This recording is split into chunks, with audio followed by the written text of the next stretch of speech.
Late evening. Rain drizzles steadily, tracing silver lines down the fogged diner windows.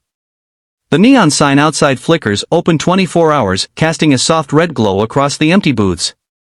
Inside, the hum of the refrigerator and the faint crackle of an old radio fill the silence.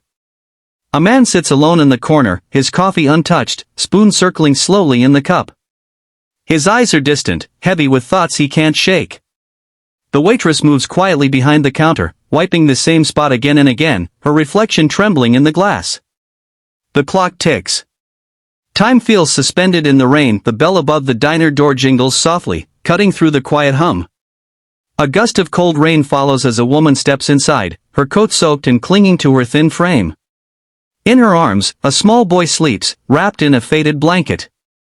She stands just past the doorway, unsure, eyes darting between the empty booths and the man in the corner. He looks up, startled from his thoughts, spoon frozen mid-stir. The woman takes a hesitant breath, voice trembling yet polite. "Mother," softly, "I'm sorry, my son's hungry. Could we stay a while?" The rain whispers outside. The man blinks, as if waking from a long sleep, then gives a slow, wordless nod. He gestures toward the empty booth across from him, his hand slightly trembling. The woman moves carefully, setting her son down beside her, brushing damp hair from his forehead. The boy stirs but doesn't wake. Across the room, the waitress notices, no questions, no judgment.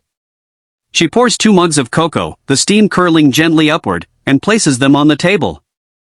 The woman murmurs a soft thank you.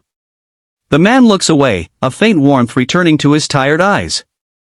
Something unspoken passes between them, quiet kindness. The waitress returns with steaming plates of pancakes and eggs, setting them down gently. The smell fills the small diner, rich and comforting. The boy stirs, blinking awake, his eyes widening at the sight of food. He eats quietly, savoring each bite as though it might vanish.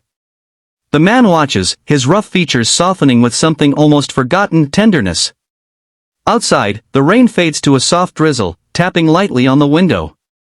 The woman folds her hands around her cocoa, glancing up shyly. "Man," low voice, "you from around here?" Mother, quietly, "Not anymore." The air feels warmer somehow. Morning light seeps through the diner window, soft and golden, chasing away the night's chill. The boy has fallen asleep again, his small head resting on his folded arms. The mother looks tired but peaceful, her eyes meeting the man's with quiet gratitude. She whispers, barely audible, "Thank you." He simply nods, sliding a few bills toward her plate before looking away. Outside, the streets glisten with rain. She gathers her son and steps into the pale mist of dawn. The man watches from the window, his coffee cooling beside him, alone again, but somehow, the loneliness has lifted.